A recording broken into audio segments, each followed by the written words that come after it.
Hello, everyone, and welcome to episode 15 of our Vonage Daily Hacktoberfest stream.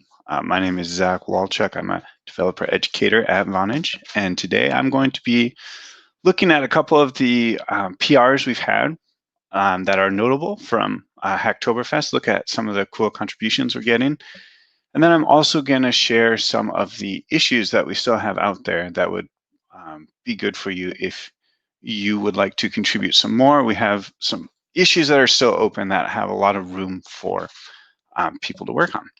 So let's get started here.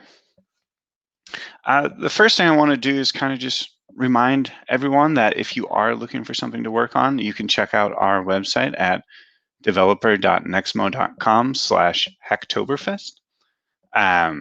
Down here, you'll see a list of all the different repos that you can look for issues in. Plus, we have a curated search here in GitHub, specifically of the issues that you might like to pick up. I'm going to jump here into this issue. Someone pointed out here in our Vonage Node SDK that we had an issue. Specifically, there was in the TypeScript, we had a union type here that was causing some errors, basically because we had this status field that shared the same set of possible codes that it could pull from. So this issue was brought up that it was causing errors, and we have a fix here. Daniel grabbed this. We'll jump in and take a look at that. So basically, what we've done here, if we scroll down, you can see what was done. We changed the status field here from being just the generic message request response status code in both of these to having in one, the status code of success applies to this type right here. And here it's everything other than the status code of success. So that allows these two different types to work together and by covering all the different possibilities. So now if you are trying to get a message back and you want to look at a specific field within a success, there's actually a way to be able to tell if that's a valid field in there based on the status code. So thanks, Daniel, for this update. This is very helpful, reduces an error. Again, it's a somewhat simple fix, but these types of things can really make a big difference. So we're going to take a look at another one here. This PR we have from Sudipto Ghosh is basically adding some functionality to our Python SDK. So there was an issue that noticed that some of the code in the Python SDK doesn't always follow the same formatting. So this PR addressed that by adding this library black into the makefile. So if you're not familiar with black, it's a code formatter. So it will take the code and format it according to some standards so that it fits consistently across your code base. Everything will share a common way of formatting so that it looks nice and clean. So in this PR, you can see the makefile was updated to add basically a new step that allows you to run this library black, and then all of these updates you see here were actually changes to the code that were made based on that. So now we have a cleaner code base.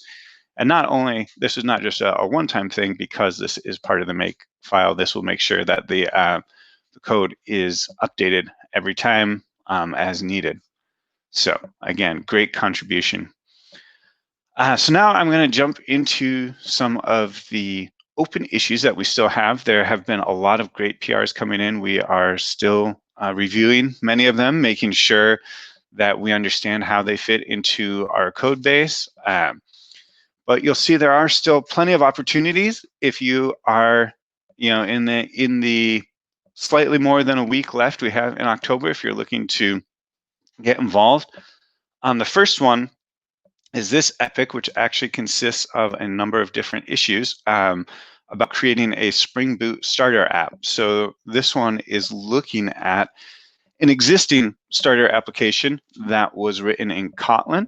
And the idea is to rewrite this so that it uses the latest version of Java, and also the latest version of the Vonage Java Server SDK. So it's broken up into multiple issues, which makes it easy to just jump in and find an issue that you think would be useful for you. So they're in order here, of one going after the other. So if you start at the beginning, you find one that you like to work on, just go ahead and grab it and contribute to it. And then once that's done, as you can see, there's multiple here, so you can continue to work on them and until this whole epic is completed.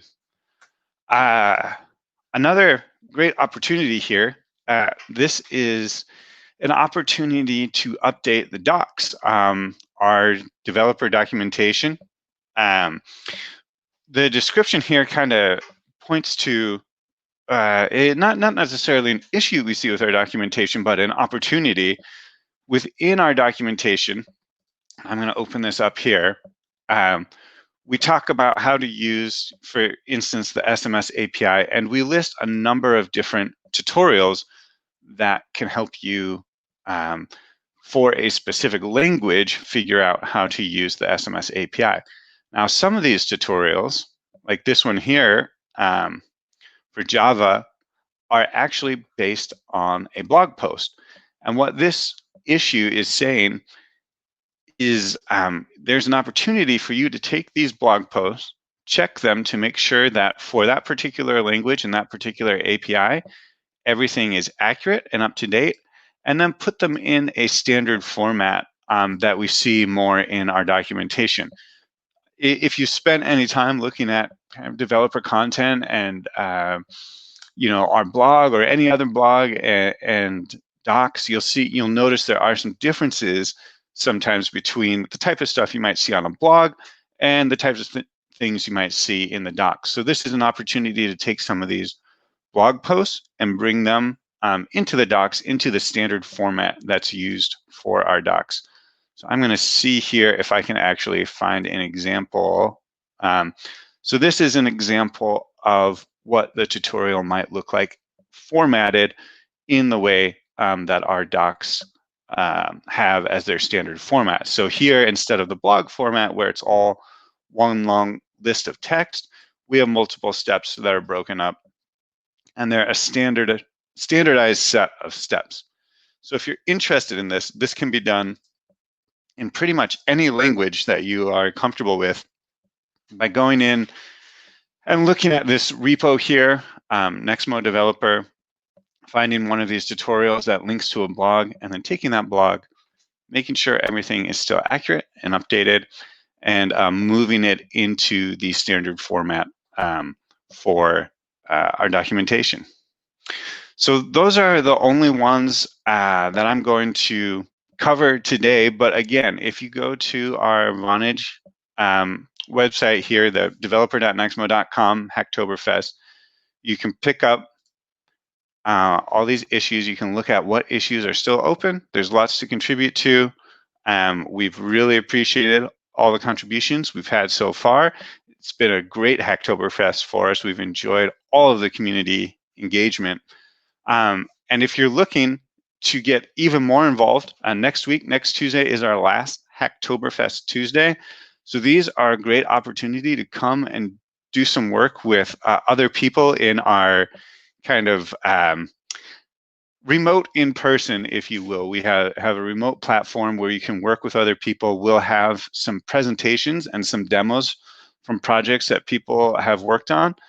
But we'll also have hacking time complete with mentors who can help you understand how to, if this is your first time contributing to an open source project, or you have a project that you want to help hacking on, there are plenty of opportunities here for you to join. So this, you can find the links to this, again, off of our Hacktoberfest site. If you scroll down, you'll find a link to it, and then you can register here and see all the details about the time and the schedule.